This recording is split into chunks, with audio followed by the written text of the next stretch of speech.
तो देखो बच्चों, अब हम जो हमारा थर्ड लेसन है उपहार, उसके क्वेश्चन आंसर कंप्लीट करेंगे। तो हमारा पहला प्रश्न है, किसने किससे कहा, जो कि अब हमें टेक्स्ट बुक में भी दिया गया है, टेक्सचुअल क्वेश्चन है ये। तो देखो, जब भी हम कोई स्टोरी पढ़ते हैं तो उस स्टोरी में यानी उस कहानी में बहुत सारे पात्र होते हैं, पात्र यानी कैरेक्टर, है ना। तो कौन से कैरेक्टर ने किससे बात की है, इस बात का अगर आप वीडियो प्रॉपरली सुना होगा आपने, यानी जो मैंने एक्सप्लेनेशन किया है उसे प्रॉपरली आपने लिसनिंग किया होगा, सुना होगा, तो आपको उस क्वेश्चन का आंसर तुरंत पता चलेगा कि ये सेंटेंस किसने कहा है और किससे कहा है ना।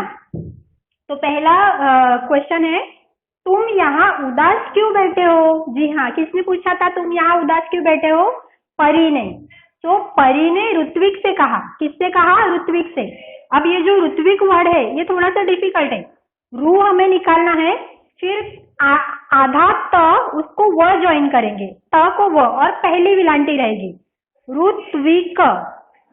जब हमें पैसेज दिया रहता है पेपर में, ठीक है बच्चों, तो उस पैसेज में वो वर्ड हमारे सामने ही होता है, पर बहुत बार बच्चे क्या गलती कर बैठते हैं कि अपने ओन से राइटिंग करते वक्त लिखने जाते हैं और वहां पे उनकी स्पेलिंग मिस्टेक हो जाती है और उसमें क्या होते हैं, अपने मार्क्स कट हो जाते हैं ना। मैम सर्कल कर देते हैं वहां पे रॉन्ग वर्ड पे, तो मार्क्स कट जाते। तो ये गलती बिल्कुल ना करें, हमारे सामने ही पैसेज है, बस हमें वहां से कॉपी करके लिखना है, ठीक है, जल्दबाजी ना करें।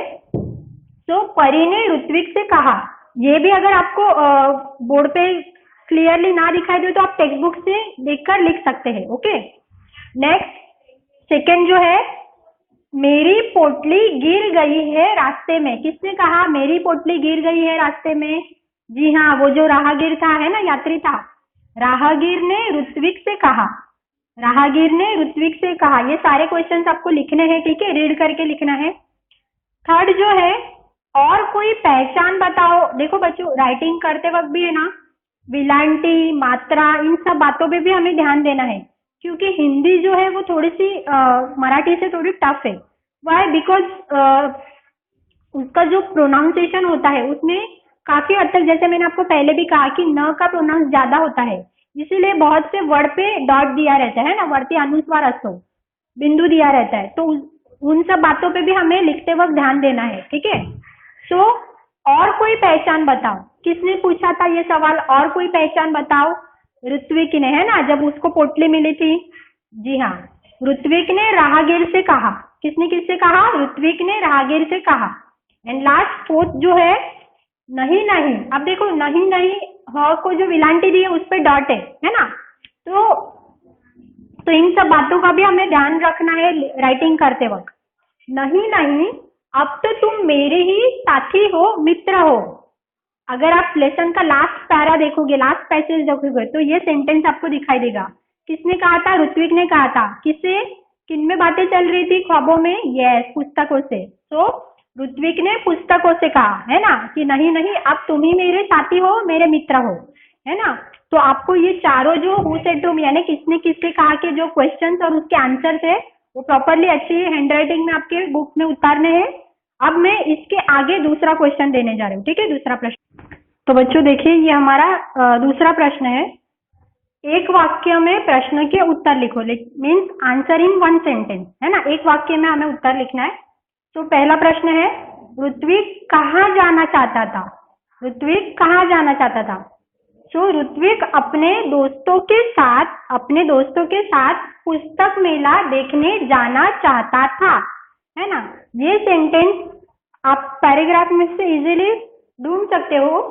जाना चाहता था, ये अगर आप ये लाइन देखोगे तो आपको आंसर में, है ना, मिल जाएगा वो कि अपने दोस्तों के साथ पुस्तक मेला देखने जाना चाहता था, है ना। उसी तरह से हमें क्या करना है, क्वेश्चन पहले अच्छे से पढ़ना है, उसे समझना है और फिर आंसर लिखना है। बहुत से बच्चे इस मामले में भी गड़बड़ी कर देते हैं, जल्दबाजी कर देते हैं कि क्वेश्चन पढ़ते तो है पर उसे समझते नहीं कि एग्जैक्टली क्वेश्चन का मतलब क्या है, और दूसरा जो क्वेश्चन का आंसर है वो इसमें लिख देते हैं, इसका आंसर उसमें लिख देते हैं। इस जल्दबाजी में भी आपके मार्क्स चले जाते हैं, जबकि आपके आंसर राइट होते हैं पर क्वेश्चन को आप समझ नहीं पाते कि हमें कहाँ लिखना है ना। तो ये गड़बड़ भी हमें नहीं करनी है। क्वेश्चन के जो आखिरी वर्ड्स होते हैं उस पर फोकस करना है। नेक्स्ट, माँ ने क्या कहकर ऋत्विक को मेला देखने जाने से रोका, यानी माँ ने जब मना किया उसे रोका तो क्या कहा था माँ ने उसे, क्या रीजन बताया था। तो घर में कोई बड़ा नहीं है ना, घर में कोई बड़ा नहीं है, तुम अकेले कैसे जाओगे इतनी दूर, जबकि वो गांव से दूर था मेला, कैसे जाओगे इतनी दूर। देखो यहाँ पे माँ ने सवाल पूछा है ऋत्विक से, इसीलिए क्वेश्चन मार्क दिया गया है, वरना आप सोचोगे कि आंसर भी मैम ने क्वेश्चन मार्क कैसे दिया। तो ये माँ ने उससे पूछा है कि तुम अकेले कैसे जाओगे, इसीलिए क्वेश्चन मार्क है, ठीक है। नेक्स्ट जो थर्ड है, पेड़ों के पीछे कौन खड़ा था, कौन खड़ा था पेड़ों के पीछे। तो पेड़ों के पीछे सुनहरे पंखों वाली परी खड़ी थी। अगर आप बस परी खड़ी थी लिखोगे तो हो सकता है आपको आधा मार्क मिले, है ना, वो थोड़ा सा इनकम्प्लीट लगता है। तो सुनहरे पंखों वाली परी, जो फुल सेंटेंस हमारे पैसेज में रहता है बिल्कुल उसी तरह से हमें लिखना है। पेड़ों के पीछे सुनहरे पंखों वाली परी खड़ी थी, ठीक है। So after who said to whom, किसने किससे कहा, उसके बाद हमें ये जो दूसरा प्रश्न है उसे कंप्लीट करना है, ठीक है। मैं कंटिन्यू कर रही हूँ यहाँ पे, आज हम अपना जो चैप्टर है उसे कंप्लीट करेंगे। तो बच्चों देखिए, हमारा जो तीसरा प्रश्न है वो है रिक्त स्थानों की पूर्ति करो। पूर्ति यानी फिल करना है हमें, रिक्त स्थान यानी ब्लैंक जो है ना, फिल इन द ब्लैंक्स उसका मतलब होता है। आप 6th स्टैंडर्ड में हो, इसीलिए मैं ये सारे क्वेश्चन जो है वो आपको अच्छे से एक्सप्लेन कर रही हूँ, तो ध्यान रखना। रिक्त स्थानों की पूर्ति, फिल इन द ब्लैंक। गांव के पास डैश मेला लगा था, कौन सा मेला लगा था। देखो हो सकता है कि हमें पेपर में ब्रैकेट में ऑप्शंस दिए गए हो, बट कई बार ऐसा होता है कि ऑप्शंस नहीं भी रहते, तो हमें पैसेज में से फाइंड करना पड़ता है, ठीक है। तो वो भी हमें हैबिट रहनी चाहिए कि हम उसके भरोसे ना रहे ऑप्शन के, है ना। तो गांव के पास डैश मेला लगा था, कौन सा मेला लगा था, पुस्तक मेला, यस, पुस्तक मेला। तो हम ये जो आंसर है उसे डैश करते हैं। नेक्स्ट, अचानक उसकी डैश दूर पेड़ों के पीछे गई, अचानक उसकी डैश दूर पेड़ों के पीछे गई, है ना, दृष्टि यानी नजर।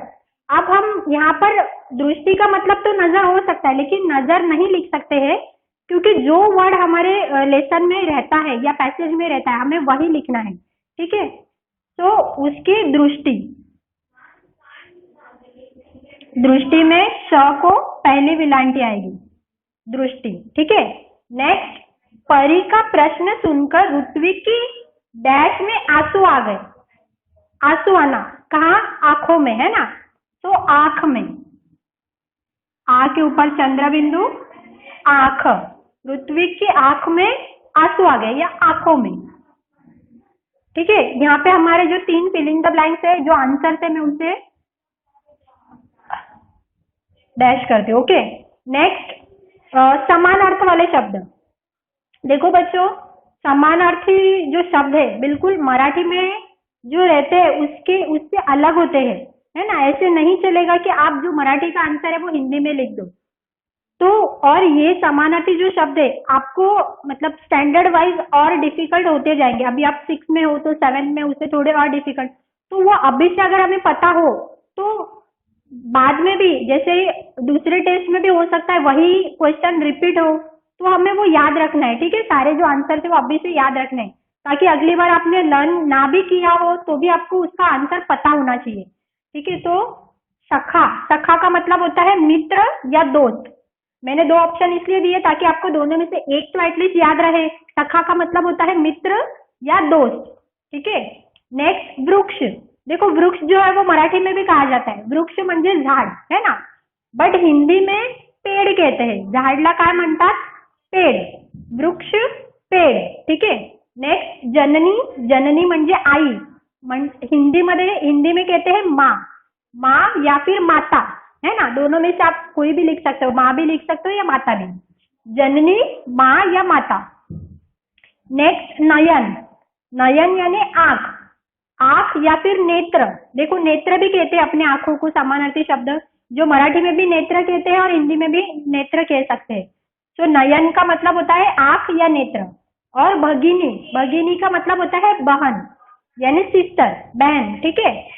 सो फिल इन द ब्लैंक। और जो चौथा प्रश्न है हमारा समानार्थी, ये आपको कंप्लीट करना है। इसके बाद और एक जो व्याकरण से रिलेटेड यानी कि ग्रामर पार्ट जो है हमारे उस पे भी हम ध्यान देंगे।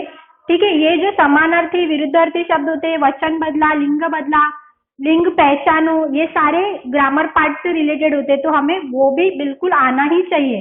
ठीक है, तो जो लेसन में मुझे इंपॉर्टेंट लगते हैं मैं आपको जरूर दूंगी और आपको वो लर्न करके लिखना है। ठीक है जी बच्चों, तो देखिए हमारा जो फिफ्थ यानी 5वां जो प्रश्न है वो है विरुद्धार्थी शब्द लिखो। विरुद्धार्थी यानी ऑपोजिट। इससे पहले हमने समानार्थी लिखा मीन्स सिनोनिम, समानार्थी। अब ये विरुद्धार्थी है ना ऑपोजिट। तो जीवन का ऑपोजिट मृत्यु, विरुद्धार्थी क्या होता है? मृत्यु। सुबह शाम, सुबह का विरुद्धार्थी शाम। जागना सोना, जागना मीन्स उठना, जागना सोना। ठीक है, नेक्स्ट दोस्त दुश्मन। अब एक बात मैं और बताना चाहती हूँ बच्चों कि मतलब जो समानार्थी में हमने क्या लिखा था, दोस्त का समानार्थी मित्र या सखा। तो बहुत से बच्चे विरुद्धार्थी में भी वही लिख देते हैं, दोस्त सखा। भाई क्वेश्चन को हमें पढ़ना है, उसे समझना है। अब उसके मार्क्स मिलेंगे कि आपको बताइए, अगर विरुद्धार्थी में आपने समानार्थी का आंसर लिख दिया तो मैम आपको मार्क्स देने वाले हैं? नहीं ना। तो इस बात का भी ध्यान रखो कि समानार्थी शब्द क्या है और विरुद्धार्थी शब्द क्या है। हो सकता है सेम क्वेश्चन आपको दोनों में पूछा गया हो, समानार्थी में भी वही पूछा गया हो जैसे यहाँ पर पूछा है, समानार्थी में भी हमें पूछा था दोस्त, और अब विरुद्धार्थी में भी पूछा है दोस्त। तो दोस्त का ऑपोजिट होता है दुश्मन, है ना, फ्रेंड एनिमी, ऐसे दोस्त दुश्मन। दूर पास, दूर का ऑपोजिट पास। बड़ा छोटा, बड़ा छोटा, है ना। नेक्स्ट जो हमारा क्वेश्चन है वो है शब्दों के बहुवचन रूप लिखो। बहुवचन यानी प्लूरल, सिंगुलर का प्लूरल यानी एक और अनेक, है ना। उसी तरह से जैसे पोटली, पोटलिया, एक ही होगी तो हम उसे पोटली कहेंगे, लेकिन बहुत सारी होंगी बहुवचन रूप में होंगी तो हम उसे पोटलिया कहेंगे। ठीक है, यानी य को काना ऊपर चंद्र बिंदु देना है, पोटलिया। लड़का लड़के, एक ही होगा तो लड़का और बहुत सारे होंगे तो लड़के, है ना, बहुवचन। आंख आंखें, एक ही आंख के बारे में हम बात करेंगे तो आंख, और दोनों जब होंगे मोर देन वन तो आंखें। ओके, नेक्स्ट परीक्षा परीक्षाएं, परीक्षा परीक्षाएं, यहाँ पे ए लिखना है, ए एडिकेटा और उस पे चंद्र बिंदु। परीक्षा परीक्षाएं। पुस्तक पुस्तकें, एक ही बुक होगी, एक का तहसीलदार पुस्तक और बहुत सारे होंगे तो पुस्तकें। ठीक है, परी परिया, सिंगल एक ही होगी परी और बहुत सारे होंगे तो परिया, इसे बहुवचन रूप कहते हैं, म्हणजे प्लूरल। ठीक है, तो यहाँ पर बच्चों जो हमारा थर्ड लेसन, तीसरा जो पार्ट है उपहार, वो कंप्लीट होता है। आपको यानी जो वीडियो है एक्सप्लेनेशन का उसे भी प्रॉपरली सुनना है और ये जो सारे क्वेश्चन आंसर है उसे अच्छे हैंडराइटिंग में लिखकर होमवर्क के तौर पर उसके पिक सेंड करने हैं। जितने ज्यादा क्वेश्चन होंगे आप बिल्कुल भी परेशान मत हो, उससे क्या होगा आपकी हैंडराइटिंग की प्रैक्टिस होगी, है ना, राइटिंग की प्रैक्टिस भी होगी और आपको इतनी नॉलेज मिल रही है सारी बातों का, घर पे बैठकर ऑनलाइन, है ना।